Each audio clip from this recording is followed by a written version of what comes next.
Hello friends, मी निलेश सदार पुन्हा एकदा तुमच्या सर्वांचं एमपीएससी आणि ॲग्री एमपीएससी लर्निंग या यूट्यूब चॅनलवर सर्वांचं मनापासून स्वागत करीत आहोत. तुम्हाला माहिती आहे की स्पर्धा परीक्षामध्ये इकॉनॉमिक्स सब्जेक्ट खूप महत्त्वाचा आहे आणि या इकॉनॉमिक्स सब्जेक्ट कोणती तुमची स्पर्धा परीक्षा असो, ॲग्री एमपीएससी पूर्व परीक्षा असो, राज्यसेवा असो, तर तुमची कंबाईन ग्रुप बी असो, PSI STI असो किंवा कंबाईन ग्रुप सी असो, कोणती स्पर्धा परीक्षा असो ज्या एमपीएससी मार्फत कंडक्ट केल्या जातात, तर त्यामध्ये इकॉनॉमिक्स सब्जेक्ट हा खूपच महत्वाचा आहे. आणि तुमची सेल टॅक्स ऑफिसरची मेन्स जी असते त्याच्यात तर इकॉनॉमिक्स एक असतेच. मेन्सला एक पेपरमध्ये जो दुसरा पेपर असते त्याच्यामध्ये कव्हर केलाय. आपण काय करत आहोत की जे काही इकॉनॉमिक्स आहे ते या इकॉनॉमिक्सचे आपण या व्हिडिओमध्ये बघणार आहोत. सगळ्यात महत्वाचं चॅप्टर ते म्हणजे राष्ट्रीय उत्पन्न. आता राष्ट्रीय उत्पन्न या चॅप्टर आपण यामध्ये बघणार आहोत. तर याच्या आधी तुम्हाला माहिती असेल की आपण उद्योग या चॅप्टरचे जवळपास 5 ते 6 व्हिडिओ आपण बनवले आहेत आणि त्याचसोबत आपण दारिद्र्य चॅप्टरचे याचे सुद्धा आपण 4 व्हिडिओ बनवले. आता 4 व्हिडिओमध्ये आपण त्यामध्ये काय करत आहोत की ते चॅप्टर झाल्यानंतर आयोगाने त्यावर कोणत्या प्रकारचे प्रश्न विचारले याचं सुद्धा एक व्हिडिओ शेवटला आपण डिस्कस करत असतो. आलं का लक्षात? तर आजचं हे आपलं चॅप्टर आहे. आपल्याला आजच्या चॅप्टरमध्ये हे जनरल इकॉनॉमिक्स म्हणजे आपल्या जनरल जे काही आपलं डेली न्यूजपेपर असो किंवा जी काही देशाची अर्थव्यवस्था असतो, ऍज अन एक ग्रॅज्युएट, आपण जर एक ग्रॅज्युएट असेल तर आपल्याला हे स्पर्धा परीक्षेसाठी तर महत्वाचंच आहे, पण एक सामान्य व्यक्ती म्हणून जीवन जगताना ह्या गोष्टी सुद्धा माहिती असणं गरजेचं आहे. त्याच्यामुळे हा व्हिडिओ ड्युएल पर्पज साठी, म्हणजे एक तर तुम्हाला जनरल माहिती हवी, कारण तुम्ही ज्यावेळेस न्यूज वाचता किंवा मग तुम्हाला काही विरोधी पक्ष नेते असतील, काय IMF असेल, काही वर्ल्ड बँक असेल, हे जे क्रिटिसाइज करते तर खरंच का असते GDP म्हणजे ज्या पद्धतीनं देशाचं उत्पादन कशा पद्धतीनं मोजल्या जाते, आजच्या व्हिडिओमध्ये आपल्याला हे बघायचंय. तर सगळ्यात पहिलं जर तुम्ही नवीन असाल या चॅनलला तर सगळ्यात प्रथम तुम्ही आपल्या चॅनलला जे लाल बटन मध्ये सबस्क्राईब आहे तिथं सबस्क्राईब करा आणि खाली बेल नोटिफिकेशन्स आहे त्याला ऑन करा. बेल नोटिफिकेशन्स ऑन केल्यानंतर तुम्हाला माझे व्हिडिओ ऑटोमॅटिकली त्याचं नोटिफिकेशन तुम्हाला येत जाईल. तर आपण आता बघणार आहोत आजच्या चॅप्टरमध्ये GDP राष्ट्रीय उत्पन्न. सगळ्यात महत्वाचं म्हणजे राष्ट्रीय उत्पन्न म्हणजे काय बघणार आहोत यामध्ये. GDP म्हणजे काय, तुमचा NDP काय असतो, तुमचा GNP काय असतो, त्याच्यानंतर तुमचा GNP नंतर जे काही आपला GDP आहे त्या GDP मोजण्याच्या पद्धती म्हणजे राष्ट्राचं उत्पादन मोजण्याच्या पद्धती कोणकोणत्या आहेत, त्याच्यानंतर NNP काय असतो, त्याच्यानंतर ग्रीन GDP म्हणजे काय, GDP कोण मोजतो, CSO वगैरे त्याच्या संघटनेची माहिती वगैरे. आणि त्याच्यानंतर आपल्याला काय करायचं आहे की यामध्ये आयोगानं आतापर्यंत कोणकोणते प्रश्न विचारले हे बघायचे.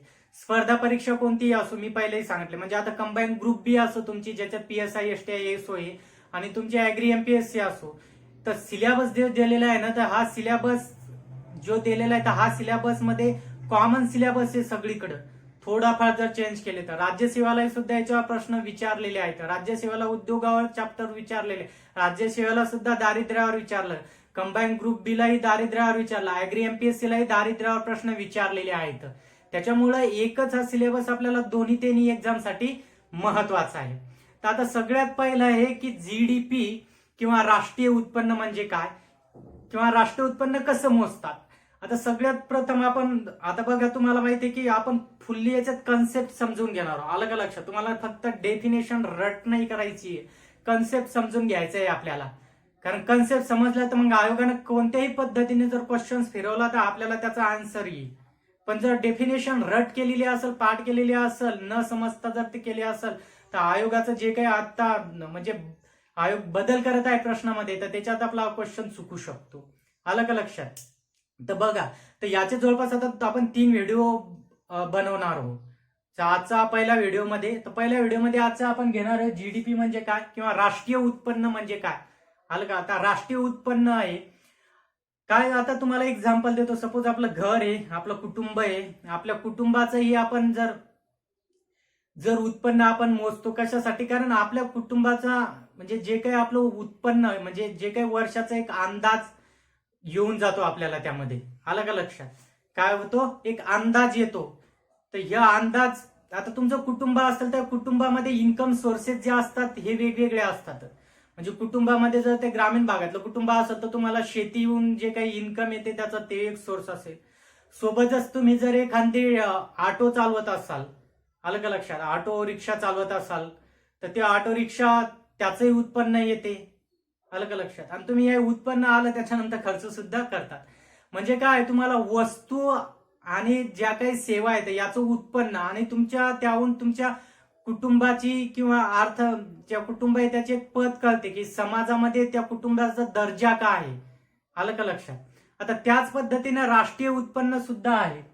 आता राष्ट्रीय उत्पन्न कशाला का मोजायचा किंवा जीडीपी आपल्याला का मोजायचा आहे, तर जीडीपी मोजण्यासाठी सगळ्यात प्रथम म्हणजे आपल्याला आपल्या अर्थव्यवस्थेचा अंदाज कळतो. पहिली गोष्ट म्हणजे काय, अर्थव्यवस्थेचा अंदाज कळतो, आपल्या देशाच्या अर्थव्यवस्थेचा अंदाज कळतो. दुसरी गोष्ट म्हणजे आपल्या देशाची अर्थव्यवस्था आपण दुसऱ्या अर्थव्यवस्थेशी तुलना करू शकतो, आलं का लक्षात. तिसरी गोष्ट म्हणजे या मोजल्यामुळे आपल्या अर्थव्यवस्थेला आपल्याला गती देता येते. जर कमी असेल तर आपल्याला गती देता येते, एखाद्या सेक्टरमध्ये कमी असेल त्या सेक्टरला गती देता येते, आलं का लक्षात. त्यानंतर आपल्या अर्थव्यवस्थेला एक दिशा देण्याचं कामही सुद्धा कोण करते, हे राष्ट्रीय उत्पन्नच करते. म्हणजे तुम्हाला अर्थव्यवस्थेसोबत ह्या गोष्टी माहिती असणं गरजेचं आहे. त्याच्यामुळे आपल्या राष्ट्रीय उत्पन्न मोजणं गरजेचं आहे. तुम्हाला माहिती आहे 1929 मध्ये ग्रेट डिप्रेशन चालू होतं, म्हणजे महामंदी आली होती. आणि या महामंदीनंतर सगळ्याच देशाला याचा फटका बसला होता. आणि या फटक्यानंतर सगळ्या देशांनी जे काही अर्थव्यवस्थेचे आकडे असते याच्यावर लक्ष देणं चालू केलं. मग असंच लक्ष देणं चालू करत असताना अमेरिकेचे एक हे होते अर्थतज्ञ म्हणू आपण त्यांना, त्यांचं नाव होतं सायमन क्रुझनेट. त्यांचं नाव काय होतं, सायमन क्रुझनेट. तर या सायमन क्रुझनेटनं काय केलंय, सर्वात प्रथम जीडीपी हा वर्ड त्यांनी दिलेला आहे किंवा अमेरिकेचे सर्वात प्रथम राष्ट्रीय उत्पन्न मोजण्याचा जीडीपीच्या सहाय्यानं प्रयत्न ज्यानं केला असेल ते म्हणजे सायमन क्रुझनेट. तर या सायमन क्रुझनेटनं काय केलंय की बा त्या देशाचं म्हणजे अमेरिकेचं राष्ट्रीय उत्पन्न मोजण्याचा जो प्रयत्न केलेला होता त्यांनी, तर या प्रयत्न केला तर यांना 1919 ते 1938 मध्ये त्यांनी काय केलं आहे, त्या देशाचं म्हणजे अमेरिकेचं काय केलं आहे, जीडीपी काढला होता. आणि सर्वात प्रथम या पद्धत त्यांनी वापरली म्हणून 1971 मध्ये त्यांना अर्थशास्त्राचा नोबेल सुद्धा देण्यात आला. कोणाला, सायमन क्रुझनेटला. म्हणजे जीडीपी हा शब्द कोण दिलाय तर सायमन क्रुझनेट असंही आपण इथं म्हटलं तर चालते. पण ही जी यांनी पद्धत वापरली होती जीडीपी मोजण्याची, तर ही बाकीच्या देशांनी का हे करावं म्हणजे का ऍक्सेप्ट करावं असं बरेचसे हे झाले. मग काही बाकीच्या देशाने त्याच्यात प्रयत्न केला मोजण्याचा. पण ज्यावेळेस IMF आली तर IMF या पद्धतीचा अवलंब केला, म्हणजे ही पद्धत एक ऍक्सेप्ट केली. आणि ज्यावेळेस ही पद्धत ऍक्सेप्ट केली त्यानंतर मग बाकीचे देश जे येतात ते हळूहळू काय करत होते, आपला जीडीपी मोजण्याची जी काही यांनी पद्धत दिली होती तर या पद्धतीनं त्यांनी जीडीपी मोजला. तर त्याच्यानंतर सायमन क्रुझनेट नंतर काय झालं होतं की संयुक्त राष्ट्र संघटना, ही तुम्हाला माहिती आहे, संयुक्त राष्ट्र संघटनेनं सुद्धा काय केलं की बा त्याच्यानंतर की बा हे जीडीपी मोजण्यासाठी जे काही आपल्याला सॅम्पल गोळा करावा लागतात याच्यासाठी एक कमिटी नेमली, आलं का लक्षात. का बा काय केलं संयुक्त राष्ट्रानं 1947 ते 48 मध्ये किंवा जे हे काही आपल्याला जीडीपी मोजायचं आहे तर या जीडीपी मोजण्यासाठी जे काही सॅम्पल गोळा करावा लागतात याची पद्धत विकसित करण्याची एक समिती नेमली. आणि त्या समितीचे अध्यक्ष होते PC महालनोबिस. आता PC महालनोबिस कोण होते तर हे होते एक भारतीय संख्याशास्त्रज्ञ, हे त्या समितीचे अध्यक्ष होते. ही समिती केव्हा नेमली होती तर 1947-48 मध्ये ही समिती नेमली होती. आणि या समितीने काय केलं, कशासाठी नेमली होती की बा जे काही राष्ट्रीय उत्पन्न आपल्याला मोजायचं आहे तर त्याच्यासाठी जे आकडे गोळा करायचे, जे सॅम्पल गोळा करायचं आहे त्याची पद्धत विकसित करण्यासाठी ही समिती नेमली होती. तर ती नेमली होती 1947-48 आणि याचे समितीचे अध्यक्ष होते PC महालनोबिस. आणि नंतर तुम्हाला माहिती आहे PC महालनोबिस अंतर्गत 1948-49 मध्ये भारत शासनाने हे कमिटी नेमली होती. इकडे आपण बघणार आहोत. आता सगळ्यात महत्वाचं म्हणजे काय, हे जो जीडीपी म्हणजे काय की तुम्हाला माहिती आहे की जीडीपी हा gross domestic product, G for gross, D for domestic आणि P फॉर प्रॉडक्ट, म्हणजे आपण याला काय म्हणतो, स्थूल देशांतर्गत उत्पाद. काय म्हणतो आपण, स्थूल देशांतर्गत उत्पाद. तुम्हाला माहिती आहे ग्रॉस ही टर्मिनॉलॉजी जर तुम्ही मॅथमॅटिक्स मध्ये युज करता तर आपण तिथं टोटल युज करतो, पण ज्यावेळेस आपण इकॉनॉमिक्स मध्ये हे युज करतो त्याला ग्रॉस म्हणतो. आलं का लक्षात? ग्रॉसचा अर्थ आपण इकॉनॉमिक्स मध्ये ग्रॉस म्हणजे टोटल असंही धरू शकतो. तर स्थूल देशांतर्गत उत्पाद किंवा सकल देशांतर्गत उत्पाद हिंदीमध्ये आपण असंही म्हणू शकतो त्याला. तर ते जीडीपी म्हणजे काय? तर बघा, तुम्हाला माहितीये की बा या जीडीपीची एक व्याख्या सांगितली आहे, आता तुम्ही ती पाठही केली असेल, पण आपण त्याचा जे काही त्याच्यातले पॉइंट आहे ते डिस्क्राईब करणार आहे, कारण आपल्याला कन्सेप्च्युअल बघायचंय की या जीडीपी मध्ये काय सांगितलं की बा एका आर्थिक वर्षात, काय सांगितलं, एका आर्थिक वर्षात देशांतर्गत राजकीय किंवा भौगोलिक सीमा अंतर्गत असंही म्हणू शकतो. काय सांगितलं की एका आर्थिक वर्षात देशांतर्गत राजकीय किंवा भौगोलिक सीमा अंतर्गत उत्पादित होणाऱ्या सर्व अंतिम वस्तू आणि सेवांचे मूल्य. काय म्हणत आहे? सर्व अंतिम वस्तू आणि सेवांचं मूल्य म्हणजे तुमचा जीडीपी. आलं लक्षात? जीडीपी म्हणजे काय? एका आर्थिक वर्षात देशांतर्गत राजकीय सीमा अंतर्गत त्या देशाच्या किंवा भौगोलिक सीमा म्हणू शकतो आपण, तर ते राजकीय सीमा इथं महत्वाचं राहील. त्या सीमा अंतर्गत उत्पादित होणाऱ्या सर्व अंतिम वस्तू व सेवांचं मूल्य म्हणजे तुमचा देशाचा जीडीपी म्हणजे काय म्हणतो? स्थूल देशांतर्गत उत्पाद. आलं का लक्षात? आता मी तुम्हाला ही डेफिनेशन तुम्ही केलेली आहे, या डेफिनेशनचा अर्थ समजून सांगतो, कारण हे सगळ्यात महत्वाचं आहे, कारण कन्सेप्ट माहिती असणं गरजेचं आहे आपल्याला. आता एका आर्थिक वर्षात म्हटलेलं आहे, त्यांनी काय म्हटलंय इथं? एका आर्थिक वर्षात. आपल्या देशाचं आर्थिक वर्ष काय आहे? ज्यावेळेस त्याला अकाउंटिंग इयर सुद्धा म्हणतात. काय असते आपल्या देशाचं आर्थिक वर्ष?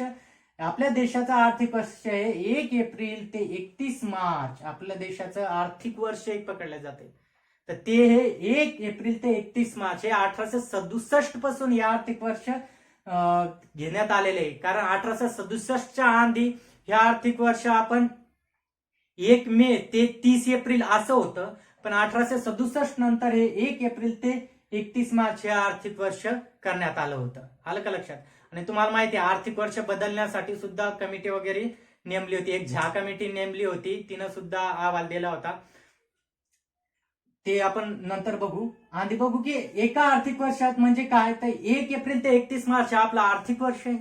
या एका आर्थिक वर्षात देशांतर्गत किंवा देशाच्या राजकीय सीमेअंतर्गत किंवा देशाच्या राजकीय भौगोलिक अंतर्गत म्हणजे आपला जो काही भारत देश आहे, तर या देशाची जी काही बाउंड्री आहे, राजकीय सीमा आहे, या सीमेअंतर्गत उत्पादित होणाऱ्या, काय म्हणत आहोत, उत्पादित होणाऱ्या सर्व अंतिम, हे सगळ्यात महत्वाचं आहे, सर्व अंतिम वस्तू आणि सेवांचं मूल्य.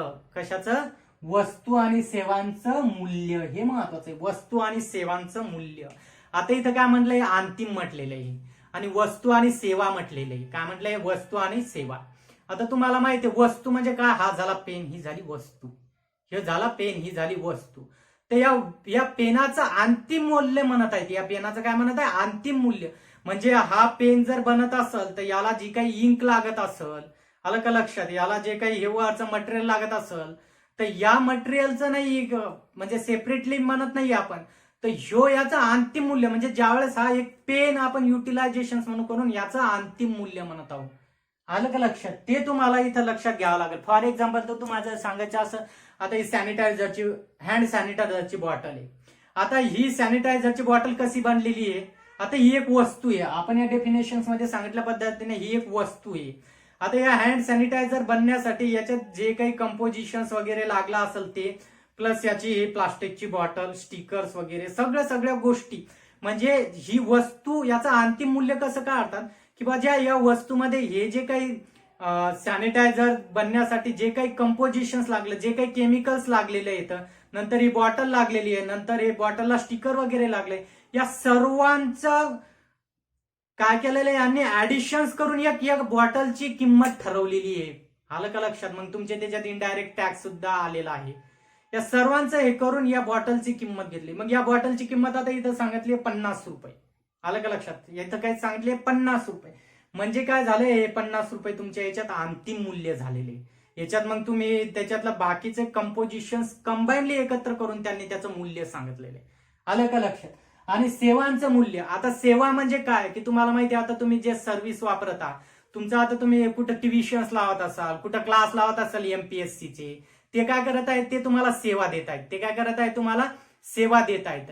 मग ह्या ज्या काही सेवा आहेत या सेवांचं मूल्य, कारण वस्तू म्हणजे काय असते, वस्तू किंवा ज्या आपण पैसे दिल्यानंतर आपल्याला काहीतरी भेटते, आलं का लक्षात. पण सेवाचं तसं आहे का, जर आपण आता सपोज एखाद्या प्रायव्हेट कंपनीची गाडी आहे, आपण त्यांना पैसे पेड करतो, म्हणजे जे काही तुम्हाला पुणे ते औरंगाबाद जायचंय आणि तुम्ही त्यांना पैसे पेड केलेले आहेत, तर मग तुम्हाला त्या पैशाच्या बदल्यात गाडी थोडी देतात, पूर्ण नाही देत, तुम्हाला त्या गाडीतून सेवा देतात, आलं का लक्षात.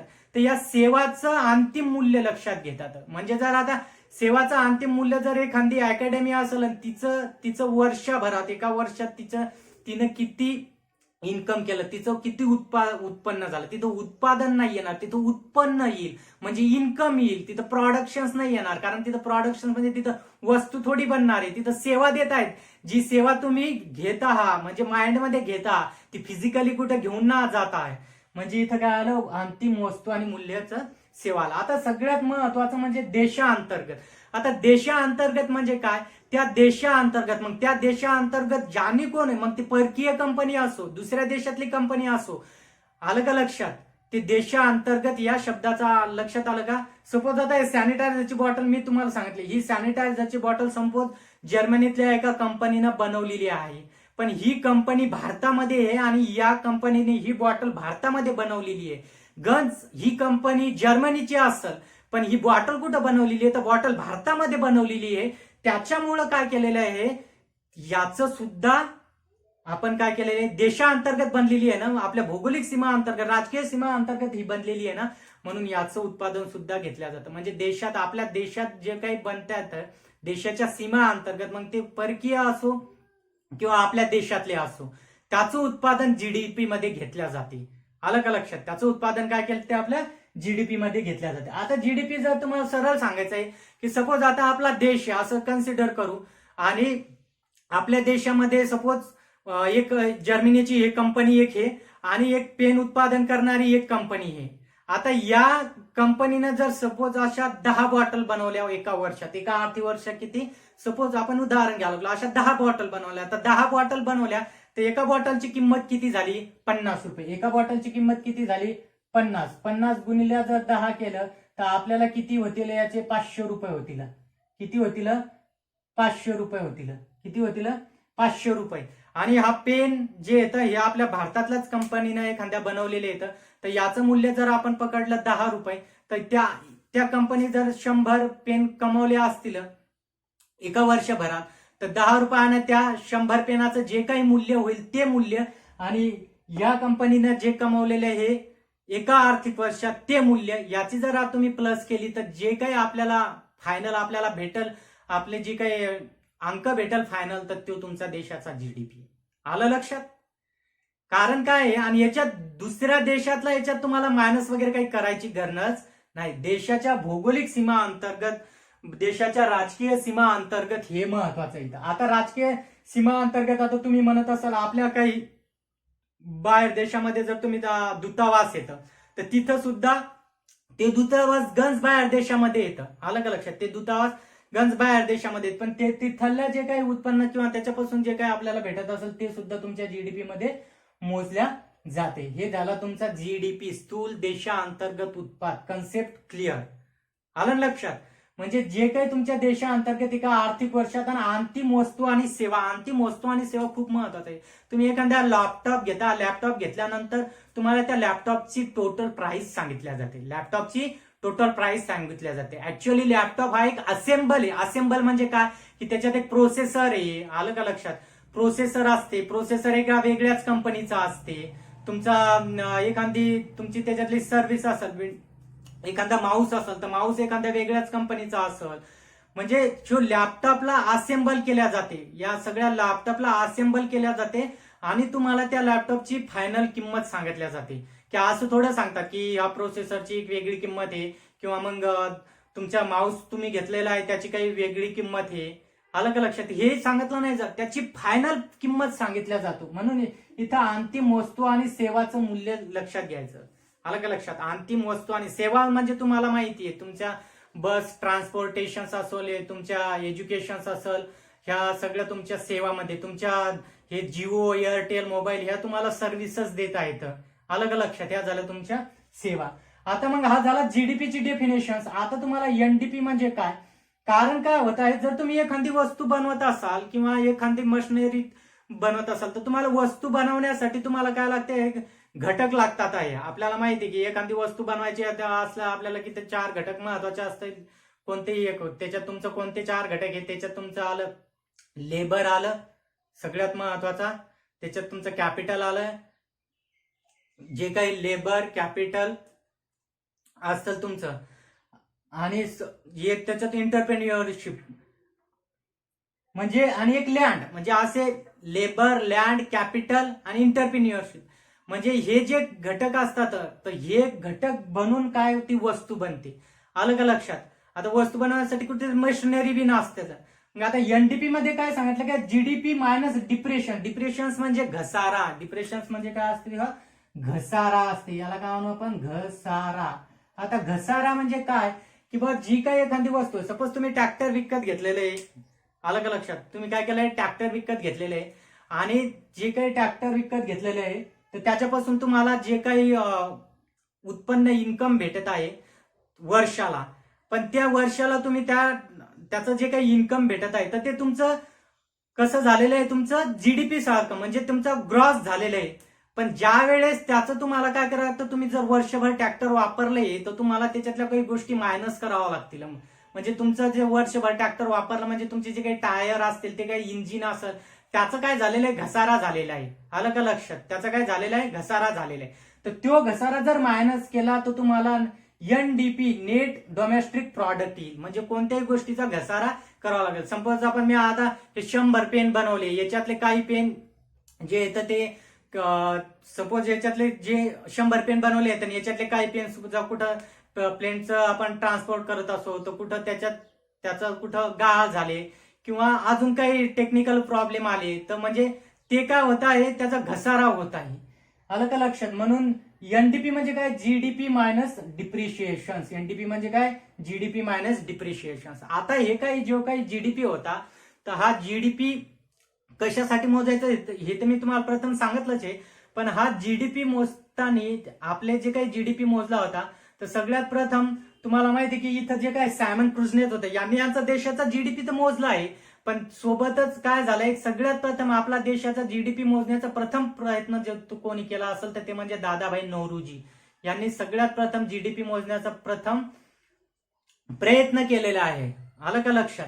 आता त्यानंतर मग बऱ्याचसे वेगवेगळे कमिट्या वगैरे आल्या, त्यांनी सुद्धा जीडीपी मोजला.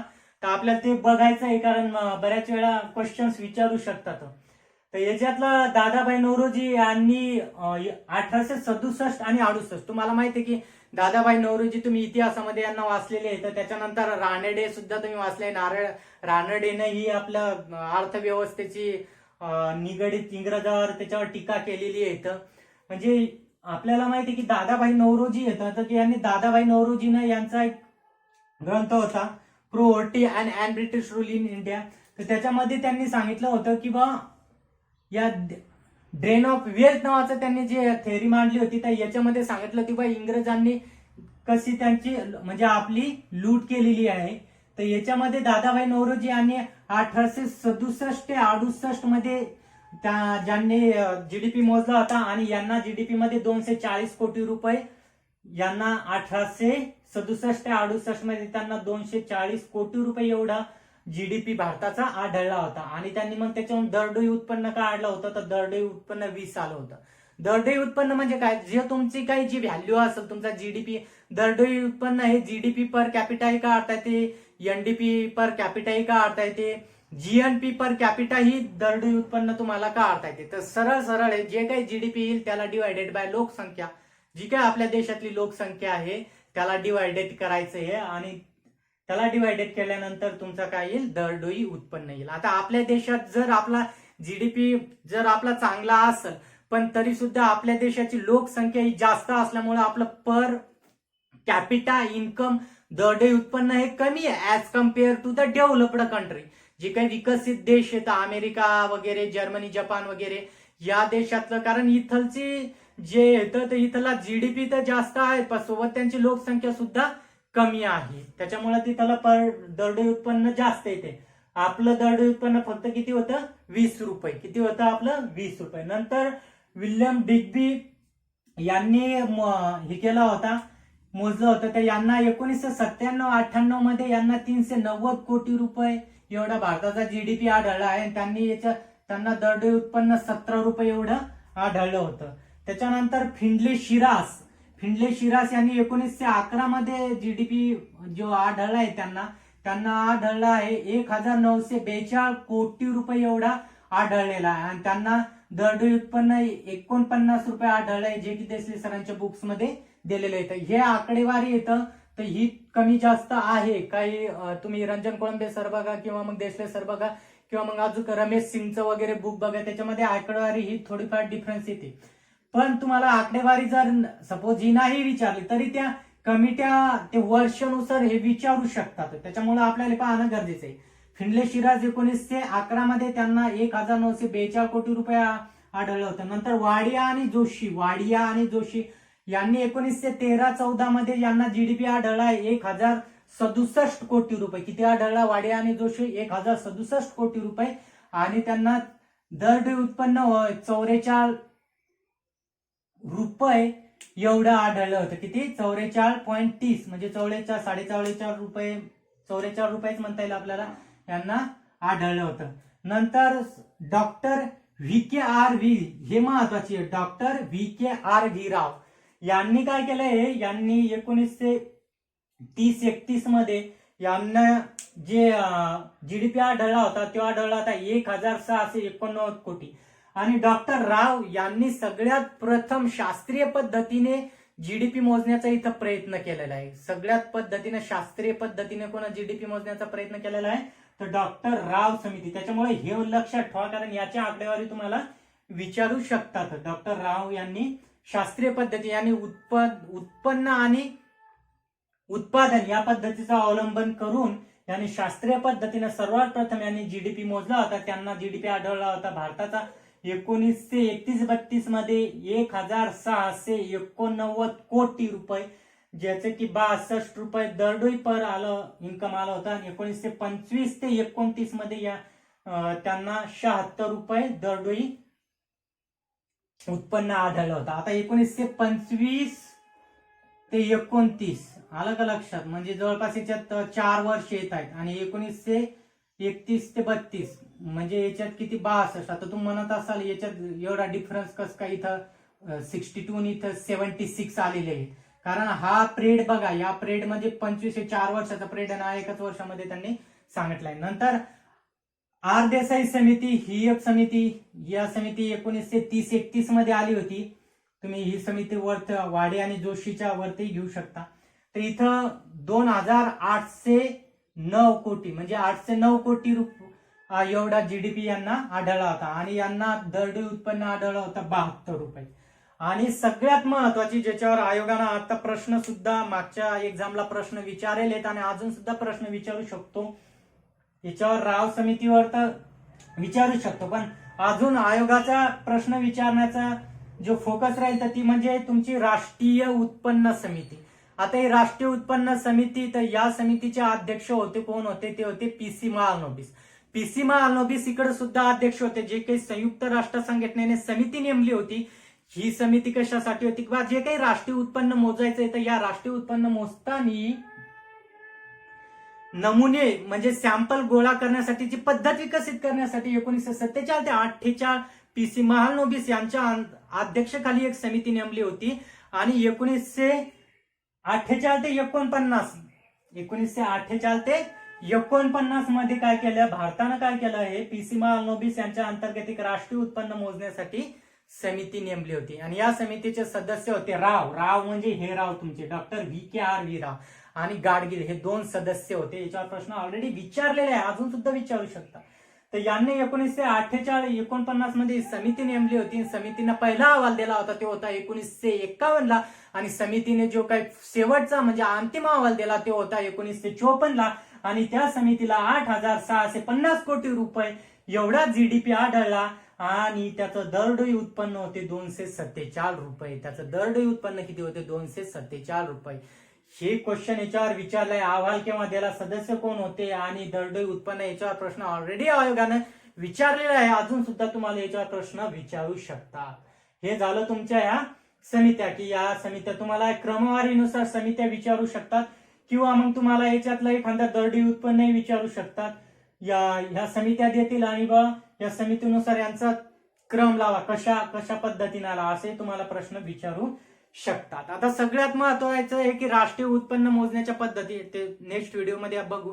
पण त्यापूर्वी बघायचं आहे की आपल्याला जीडीपी जे हा मोजला जातोय, तर हा जीडीपी दोन पद्धतीने, एक तर तुमचा नॉमिनल जीडीपी आणि तुमचा रिअल जीडीपी. आता नॉमिनल जीडीपी आणि रिअल जीडीपी मध्ये कसा मोजला जातो? आता नॉमिनल जीडीपी म्हणजे काय, तर तुमची जी काही चालू किंमत आहे त्याच्यानुसार, आलं का लक्षात, तुमची जी काही चालू किंमत आहे त्याच्यानुसार तो जीडीपी मोजला जातो, चालू किमतीनुसार. पण हा जीडीपी तुम्हाला ऍक्च्युअल जीडीपी नाही, हा खरा जीडीपी नाहीये, कारण चालू किमती ह्या बदलत असतात. आलं का लक्षात, चालू किमती ज्या आहेत ह्या बदलत असतात. सपोज आता महागाई वाढली तर मग तुमचा जीडीपी सुद्धा वाढू शकेल, कारण की तुम्हाला महागाईमध्ये काय होतील, ते आकडे काय होतील, जीडीपी तुमचा अजून फुगून जाईल. पण रिअल जीडीपी म्हणजे काय असते की स्थिर किमतीला मोजल्या जाणाऱ्या, म्हणजे स्थिर किमतीला म्हणजे तुमच्या बेस इयरला मोजला जाणारा जीडीपी असतो. म्हणून तुमचं बेस इयर घेतलं जातं, कारण बेस इयर घेतलं, त्या वर्षी बेस इयर घेतलं तर ज्या काही भारतामध्ये जेवढे काही प्रॉडक्ट, हजारो लाखोनं जे काही प्रॉडक्ट तयार होतात, ज्या काही सर्व्हिस असतात, तर त्याचा एक दर डिसाईड केला जातो आणि त्या दराच्या नुसार तो जीडीपी काय केला जातो, मोजला जातो. कारण तो एक फिक्स आणि कॉन्स्टंट दर असतो. कारण तो जर दर बदलला, समजा तुम्ही चालू याला जर मोजला, तर चालू याला जर किमती वाढल्या, समजा आता जर महागाई वाढली, तर तुमचा जीडीपी सुद्धा अजून काय होईल, वाढू शकेल. म्हणजे जीडीपी तुमचा असा फुगलेला दिसेल, पण ती खरा जीडीपी नाहीये. खरा जीडीपी म्हणजे रिअल जीडीपी, म्हणजे तो जो काही स्थिर किमतीला मोजला जातो त्यातच काढायचे रिअल जीडीपी. आणि रिअल जीडीपी मोजण्यासाठीच म्हणून तुमचं काय करतात, बेस इयर लक्षात घेतात. तुम्हाला माहिती आहे बेस इयरची एक शृंखला आहे आणि हे 1948 ते 49 मध्ये पहिलं बेस इयर होतं. नंतर 60-61 मध्ये, नंतर तुमचं 70 ते 71 मध्ये, नंतर 80 ते 81 मध्ये, नंतर 93-94 मध्ये, नंतर 2004-5 मध्ये बेस इयर. आणि सध्याचं जे जीडीपी मोजण्याचं बेस इयर आहे ते हे 2011-12. सध्याचं जीडीपी मोजण्याचं बेस इयर किती आहे, 2011-12. आता 2004-5 हे अभिजित सेनगुप्ता समिती यांनी ते बेस इयर सांगितलं होतं. ही बेस इयरच्या शृंखला सुद्धा आपल्याला माहिती पाहिजे. आता जीडीपी जो हा मोजला जाते, तर हा कॉन्स्टंट मार्केट प्राइसला मोजला जातो. हा सगळ्यात महत्वाचा आहे. सध्याचा जो काही जीडीपी आपला मोजला जातो, हा कॉन्स्टंट मार्केट प्राइसला मोजला जातो. आलं का लक्षात, कोणत्या कॉन्स्टंट मार्केट प्राइसला हा जीडीपी मोजला जातो. याच्या आधी आपण हा जीडीपी मोजत होतो, तर तो कॉन्स्टंट फॅक्टर कॉस्ट प्राइसला मोजत होतो. कॉन्स्टंट फॅक्टर कॉस्ट प्राइसला जीडीपी मोजत होतो याच्या आधी. आता जो जीडीपी मोजत आहे आपण, तर हा मोजत आहे कॉन्स्टंट मार्केट प्राइसला मोजत आहोत. आणि हा प्रश्न विचारू शकते आयोग. आलं का लक्षात. याच्या आधीचा प्रधान जीडीपी काय होता आपला, याच्या आधीचा प्रधान GDP constant factor cost price होता, त्याला आपण प्रधान जीडीपी मधून घेत होतो. पण आताचा जे जीडीपी आहे हा कॉन्स्टंट मार्केट प्राइसला जीडीपी मोजला जातो. आणि तुम्हाला जर 2015-16 जर जीडीपी बघायचं असेल, तर 2015-16 मध्ये भारताचा जीडीपी होता 113.7 लाख कोटी. हे लाख कोटी आहे, इकडचे जे आकडे आले होते हे कोटीमध्ये होते, पण आता भारताचे जे जीडीपीचे आकडे येत आहेत हे लाख कोटीमध्ये येतं. आलं का लक्षात. त्याच्यानंतर 2016-17चा जीडीपी होता 122.9 लाख कोटी. 2017-18चा जीडीपी होता 131.8 लाख कोटी. 2018-19चा जीडीपी हे 140.8 लाख कोटी हा सध्याचा जीडीपी आहे. आलं का लक्षात. आता मी तुम्हाला सांगितलं की हा जीडीपी कॉन्स्टंट मार्केट प्राइसला मोजतात, पण तुमचा क्षेत्रीय जीडीपी ज्यावेळेस तुम्हाला मोजायचा असतो ना, तर तो क्षेत्रीय जीडीपी हा तुमचा कॉन्स्टंट बेसिक प्राइसला मोजला जातो. हा काय केला जातो, कॉन्स्टंट बेसिक प्राइसला मोजला जातो. लक्षात घ्या डिफरन्स, कारण आयोग याच्यावरच प्रश्न विचारू शकतो. हा कॉन्स्टंट बेसिक प्राइसला आणि इकडला कॉन्स्टंट मार्केट प्राइस हा जीडीपी मोजला जातो. अशा पद्धतीने जीडीपी कशासाठी मोजायचा, जीडीपी म्हणजे राष्ट्रीय उत्पन्न तुमच्या देशाचं कशासाठी मोजायचं, हे राष्ट्रीय उत्पन्न म्हणजे काय, जीडीपीचा कन्सेप्ट, एनडीपी म्हणजे काय असते, त्याच्यानंतर वेगवेगळ्या समित्या, रिअल जीडीपी म्हणजे काय, आणि तुमचा नॉमिनल जीडीपी म्हणजे काय, जीडीपी कोणत्या याच्यावर मोजतात, वेगवेगळ्या जे काही बेस इयर आहेत ते सुद्धा आपण या व्हिडिओमध्ये बघितलेले आहेत. तर त्याच्यामुळं तुम्हाला हा व्हिडिओ, तुम्ही आता मागचे क्वेश्चन्स वगैरे असतील ते तुम्ही रेफर करू शकता. मी तुम्हाला याच्यातला अजून एक दुसरा व्हिडिओ आपला, त्याच्यात तुम्हाला जीएनपी म्हणजे काय असते ते सांगेल, सीएसओ वगैरे काय आहे ते सुद्धा सांगेल.